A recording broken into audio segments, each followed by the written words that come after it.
Africa में 200 से ज्यादा कोशिशें, यूरोप में 17 प्रयास, दक्षिण एशिया में कुल 16 बार, मिडिल ईस्ट में 50 बार, लैटिन अमेरिका में 146 प्रयास। ये सब वो नंबर्स है साहब जो बताते हैं कि कैसे मिलिट्री कू अब धीरे धीरे दुनिया भर में बढ़ता ही जा रहा है।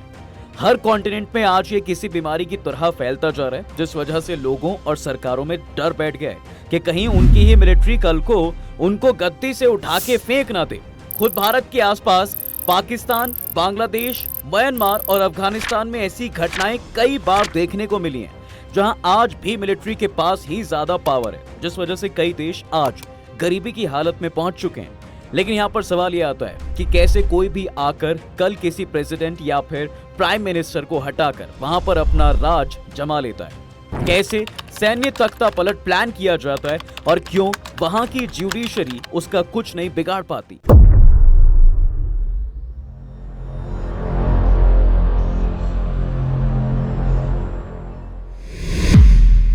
सैन्य तख्ता पलट एक ऐसी स्थिति होती है जब मिलिट्री, पैरामिलिट्री या फिर कोई टेररिस्ट ऑर्गेनाइजेशन देश में चुनाव कराए बिना बलपूर्वक या सरल शब्दों में कहें तो बंदूक के दम पर जनता द्वारा चुनी गई सरकार को सत्ता से बेदखल कर देती है और खुद काबिज हो जाती है। इसे ही मिलिट्री कू के नाम से भी जाना जाता है।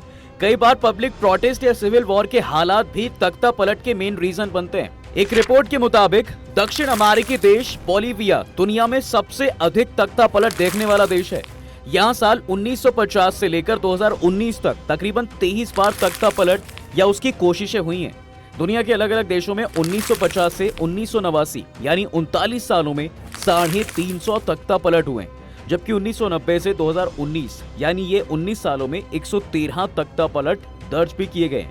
भारत के पड़ोसी देश पाकिस्तान में भी अब तक 4 बार तख्ता पलट हो चुका है, मगर ये भी कई तरह की होती हैं। जब कोई भी देश का लीडर ही इतना स्ट्रांग हो जाता है कि वहां का लॉ एंड ऑर्डर सब बदल के वो खुद ही सब डिसीजन लेने लगता है और 40-40 साल वहां पर राज करता है। इसका एक एग्जाम्पल है रशिया के प्रेसिडेंट व्लादिमीर पुतिन, जो कि 1999 में पुतिन सबसे पहले रशिया के प्रेसिडेंट बने और तब से लेकर आज तक उन्हें कोई हटा ही नहीं पाया। इसे एक तरह का सेल्फ कू भी माना जाता है, क्योंकि उन्होंने वहां की मशीनरी को, वहां के सिस्टम को इस तरह से मॉडिफाई किया है कि जितनी बार वहां का इलेक्शन करवाए जाते हैं, हर बार वही कभी प्रेसिडेंट तो कभी प्राइम मिनिस्टर बन जाते हैं। एक लेटेस्ट चेंज की वजह से अब पुतिन को 2036 तक कोई नहीं हटा सकता। दूसरे में आता है टेररिस्ट द्वारा कू करना। इसका सबसे बड़ा लेटेस्ट एग्जाम्पल अफगानिस्तान है, जहां यूएस की मिलिट्री के जाने के बाद से वहां से गवर्नमेंट को हटा दिया जाता है और आज अफगानिस्तान पर तालिबान राज कर रहा है। मगर दुनिया में सबसे ज्यादा आम और सबसे ज्यादा डेंजरस होती है मिलिट्री कू यानी सैन्य तख्ता पलट। जब किसी भी देश की मिलिट्री बहुत ही ज्यादा स्ट्रांग और पावरफुल हो जाती है तो वो वहां की गवर्नमेंट को उखाड़ फेंकने में कामयाब हो जाती है। वो खुद ही एक मार्शल लॉ लगाकर वहां पर अपना रूल स्टैब्लिश कर लेती है। जी हाँ, जनरली ये ज्यादातर उन देशों में होता है जहां गवर्नमेंट स्ट्रांग नहीं होती या देश की हालत बहुत खराब हो या कोई ना कोई ऐसा रीजन जरूर होता है जिसकी वजह से वहां मिलिट्री को बीच में आना पड़ता है। या फिर कई सारे केसेस में मिलिट्री जनरल्स होते हैं जो कि इतने एम्बिशियस हो जाते हैं कि पूरे देश को अपनी तरह से चलाना चाहते हैं। अक्सर ये उन देशों में देखा जाता है जिन्होंने स्टार्टिंग से ही अपने डेमोक्रेटिक सिस्टम को, अपने कॉन्स्टिट्यूशन को स्ट्रांग नहीं रखा, जहां के पॉलिटिकल लीडर्स काफी ज्यादा करप्ट हैं या फिर जहां के मिलिट्री के पास में बहुत ज्यादा पावर्स हैं और लोगों में मिलिट्री काफी लोकप्रिय है। कई सारी कंट्रीज काफी सालों से मिलिट्री कू देखते आ रहे हैं, जैसे कि म्यांमार, सूडान और यहाँ तक कि इंडिया की काफी सारी neighbouring countries, Pakistan, China, Sri Lanka, Bangladesh, सभी अपने देश में मिलिट्री कू एक न एक बार जरूर देख चुके हैं। लेकिन ये कू करवाए कैसे जाते हैं? देखिए, कू कराने के लिए सबसे पहले फेवरेबल कंडीशंस चाहिए होती है। अगर देश काफी तरक्की कर रहा है और वहाँ स्टेबल गवर्नमेंट है, तब तो कू होना सबसे मुश्किल है। इसके लिए चाहिए सबसे पहले पेशेंस और सही टाइम। जब तक गवर्नमेंट वीक या वल्नरेबल ना हो, तब तक बस एक शेर की तरह अपने शिकार पर घात लगाए बैठे रहो और जैसे ही आम जनता के बीच सरकार की बदनामी होने लगे और सिस्टम फेल होने लगे, तभी के तभी अपने शिकार को पकड़ के न्यूट्रलाइज कर दो। ऐसे ही कुछ पाकिस्तान के आर्मी जनरल आयुब खान ने भी किया था। ये वही जनरल हैं जिसने पाकिस्तान में सबसे पहले मिलिट्री कू लाया था और वो साल था 1958, जब पाकिस्तान की इकोनॉमी खराब चल रही थी और ऊपर से वहाँ 4 प्रधानमंत्री हर 2 साल बाद चेंज होते गए। आयुब खान ने इस मौके का फायदा उठाया और वहां मार्शल लॉ का ऐलान कर दिया। लोगों के पास भी कोई चारा नहीं था क्योंकि वहां के पॉलिटिशियंस ही बहुत ही ज्यादा करप्ट थे उनकी नजरों में, और आर्मी के काम को वो अप्रिशिएट करते आए थे। इसलिए उन्होंने आयुब खान को एक्सेप्ट कर लिया और उनको लगा था कि ये कुछ ही सालों तक चलेगा, मगर हुआ इसका उल्टा। इसके बाद अब हम आते हैं स्टेज 2 पर जहां एक कू को कराने के लिए जो लोग पावर में हैं उनकी एक हिरारिकल लिस्ट बनाई जाती है। उसमें गवर्नमेंट के लीडर्स की, उनके अलाइज की, ब्यूरोक्रेट्स की, यहाँ तक कि मिलिट्री के जनरल्स की भी एक लिस्ट बनाई जाती है और ये आइडेंटिफाई किया जाता है कि कौन हमारे फेवर में होगा, कौन हमारा दुश्मन होगा, और किन लोगों को कोई फर्क नहीं पड़ता कि गवर्नमेंट में कौन रहे, बस उन्हें प्रैक्टिकली देश को अच्छे से चलाना है या फिर अपना मतलब निकालना है। जब लीडर्स और पॉलिटिशियंस को अलाइज, एनिमीज या फिर डिफरेंट लोगों के ग्रुप में बांट दिया जाता है तो सबसे पहले काम किया जाता है अलाइज को अपने फेवर में करने का। उन्हें किसी तरह की रिश्वत दी जाती है या फिर कोई लालच दिया जाता है कि उन्हें अच्छी पोजीशंस दी जाएंगी। कू होने के बाद में जनरली ऐसे लोगों को प्रमोशन या फिर बेटर पोजीशंस के लालच दिए जाते हैं जो उन लोगों को जो डिजर्विंग या टैलेंटेड नहीं होते, जिनको करंट गवर्नमेंट में कोई प्रमोशन नहीं मिल रहा है, कोई बड़ी पोस्ट नहीं मिल रही है, वो काफी इजीली साइड चेंज कर लेते हैं और कू करने वालों के साइड में ही हो जाते हैं। कई सारे लीडर्स को भी खरीदा जाता है, उनको लालच दिया जाता है और अगर कहीं कोई इंफॉर्मेशन लीक करने की कोशिश करे तो उसे ये कहा जाता है कि आप हमारे साइड हो जाओ क्योंकि आपके सुपीरियर पहले से हमारी तरफ है। अब इस तरह के ब्लफ खेले जाते हैं और ये पूरा का पूरा कू एक तरह का ब्लफ गेम ही होता है। सक्सेसफुल होगा या नहीं ये बाद में ही पता चलता है। अलायंस को अपनी तरफ करने के बाद में दुश्मनों को हटाया जाता है। अगर वो मिलिट्री के अंदर ही कोई जनरल होते हैं तो उन्हें लड़ाई लड़ने के लिए दूसरे देश में भेज दिया जाता है। अगर कोई गवर्नमेंट ब्यूरोक्रेट्स हैं तो उन्हें किसी दूसरे मुद्दे की तरफ डाइवर्ट कर दिया जाता है। जनरली अगर कोई नेशन किसी दूसरे नेशन के साथ वॉर लड़ रहा होता है तो ये काम बहुत ही आसान हो जाता है, जैसे कि रशिया के केस में देखने को मिल जाता है। वहां की सारी मशीनरी और मिलिट्री यूक्रेन के साथ लड़ाई करने में लगी है। कई सारे राइट्स, रिवॉल्यूशंस स्टार्ट कर दिए जाते हैं जिससे गवर्नमेंट का, पुलिस का ध्यान उस तरफ चला जाए और कू करना काफी इजी हो जाए। इसके बाद तीसरा स्टेप बहुत ही इंपॉर्टेंट और शांत तरीके से किया जाना जरूरी होता है। एक सक्सेसफुल कू में कोई भी खून खराबा नहीं होना चाहिए। किसी इंसान को मारना या किसी का भी कत्ल होना नहीं चाहिए क्योंकि कू करने वाली ये नहीं चाहते हैं कि किसी भी तरह का मैटर हो, क्योंकि अगर ऐसा हुआ तो लोगों के अंदर एक बदले की भावना जाग जाएगी या फिर उससे कोई रिवॉल्यूशन शुरू हो सकता है। दूसरी खासियत इस अटैक की ये होती है कि जितना छोटा होगा उतना ज्यादा सक्सेसफुल होने के चांसेस होंगे। अगर कू कुछ एक आध घंटे के अंदर अंदर सक्सेसफुल हो जाती है तो गद्दी पर बैठने के चांसेस काफी ज्यादा बढ़ जाते हैं, और अगर कुछ दिन उसे लग जाते हैं तो चांसेस हैं कि कोई एक्सटर्नल पावर आके आपके बीच सुलह करवा दे, जिस वजह से वो अनसक्सेसफुल हो सकती है।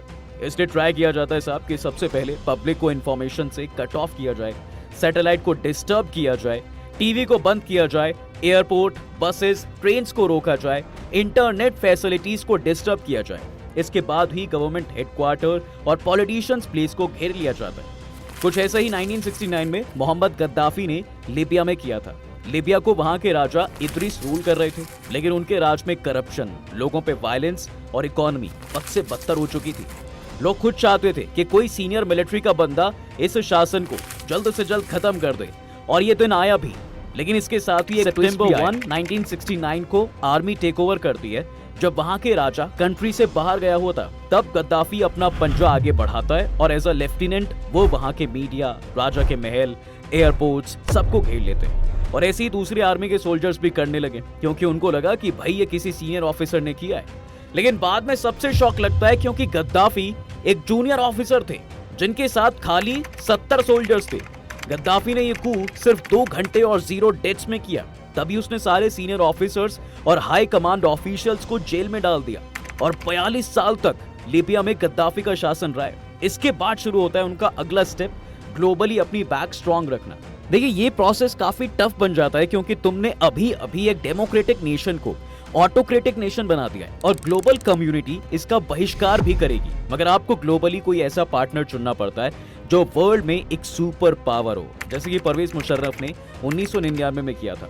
9/11 के बाद अमेरिका अफगानिस्तान में वॉर के लिए निकल गया था और उन्हें कोई ऐसा बंदा चाहिए था जो उनका साथ इसमें दे, इसलिए अमेरिका मुशर्रफ का हाथ थाम लेता है।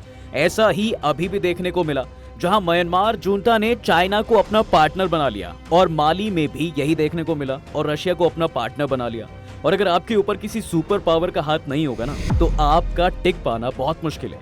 ये हैं वो सारे स्टेप जिसके जरिए लीडर्स कू को अंजाम देते हैं। लेकिन वहीं अगर जहां भारत की आजादी के बाद ही अटकलें बार बार लगाई जा रही थी साहब कि वहां कू जरूर होगा, वो आज तक नहीं हो पाया है। और इसके पीछे कुछ रीजंस हैं। इंडियन आर्मी एक वेल डिसिप्लिन और हाई प्रोफेशनल आर्म्ड फोर्स है जिसका 150 साल पुराना गौरवशाली इतिहास रहा है। लेकिन ये तर्क तब पूरी तरह से खत्म हो जाता है जब हम ये देखते हैं कि पाकिस्तानी आर्मी के पास भी वही इतिहास और गौरवशाली परंपरा की कहानियां रही हैं जो भारतीय आर्मी को आजादी के साथ मिला था। दरअसल पाकिस्तान में मिलिट्री की कहानी की पटकथा अनडिवाइडेड इंडिया में ही तैयार होना शुरू हो गई थी। उस समय इंडियन आर्मी में सबसे ज्यादा सैनिकों की भर्ती पंजाब से हुआ करती थी और विभाजन के बाद पाकिस्तान आर्मी में पंजाब के सैनिकों का हिस्सा 72% पर था और आज के बांग्लादेश के रिप्रेजेंटेशन आर्मी में बिल्कुल ही ना के बराबर था। दूसरी तरफ भारतीय आर्मी में पंजाब के सैनिकों का हिस्सा 32% था और इसमें से 14% हिंदुओं की संख्या थी। साथ ही इंडियन आर्मी में देश के हर राज्य की हिस्सेदारी रखी गई थी, जिससे सेना में पाकिस्तान की तरह एक तरफ बड़ा झुकाव नहीं था। साल 1947 से 1975 तक इंडियन आर्मी में सिर्फ एक ही चीफ आर्मी स्टाफ पंजाब से बनाए गए थे। आजाद भारत के पास जहां एक तरफ कांग्रेस पार्टी और उसके साथ जवाहरलाल नेहरू और पटेल जैसे मजबूत और वेल स्टैब्लिश्ड नेता थे, तो वहीं दूसरी तरफ पाकिस्तान के पास ऐसा कुछ भी नहीं था। पाकिस्तान के पास ना ही कांग्रेस जितना कोई पुराना और गवर्नेंस का एक्सपीरियंस रखने वाला राजनीतिक दल था। पाकिस्तान आजादी के बाद पूरी तरह से मोहम्मद अली जिन्ना पर ही एक तरह से डिपेंडेंट था। साल 1948 में जिन्ना की मौत के बाद आजादी के तुरंत बाद पाकिस्तान की राजनीति में एक वाइडर इम्बैलेंस देखा गया था, जिसे भरने के लिए उसमें पाकिस्तान में मिलिट्री से ताकतवर और कुछ भी नहीं था। आजादी के बाद पहले 9 सालों के बाद भी पाकिस्तान में अपना कोई संविधान तैयार नहीं हुआ था और देश को चलाने के लिए 4 गवर्नर जनरल, 4 प्राइम मिनिस्टर और एक प्रेसिडेंट बन गए थे। वहीं आजादी से पहले भारत में आर्मी से जुड़े लोग एक बहुत ही अच्छी और पावरफुल जगह रहते थे। आजादी के बाद भारत में आर्मी जनरल और सेना से जुड़े बड़े अधिकारियों के पास सबसे ज्यादा ताकत हुआ करती थी। लेकिन आजादी के बाद नेहरू जी ने भारत में आर्मी के रोल और इसकी ताकत को फिर से बिल्ड करने का फैसला किया और उन्होंने कुछ ऐसे फैसले किए थे और कुछ ऐसी पॉलिसीज को इंट्रोड्यूस किया जिससे आर्मी पूरी तरह से सिविलियन अथॉरिटीज की सबऑर्डिनेट बन जाए। पंडित नेहरू ये चाहते थे कि आर्मी को राजनीतिक फैसलों पर विचार रखने और नियम कानून में हस्तक्षेप करने से दूर ही रखना चाहिए। तो दोस्तों, इस तरह से होता है दुनिया भर में सैन्य तख्ता पलट। आपको क्या लगता है, भारत में कभी ये हो पाएगा? कमेंट्स में जरूर बताइए। तब तक के लिए हम आपसे विदा लेते हैं। जल्द हाजिर होंगे एक नए इंटरेस्टिंग टॉपिक के साथ। अगर ये वीडियो पसंद आया है तो इसे अपने दोस्तों के साथ शेयर कर दें। वीडियो को लाइक करना ना भूलें और अगर आपने हमारे चैनल को अभी तक सब्सक्राइब नहीं किया है तो वो भी कर दें। साथ ही बेल आइकॉन प्रेस करना बिल्कुल ना भूलें ताकि हमारी वीडियो आप तक जल्द से जल्द पहुंच सके।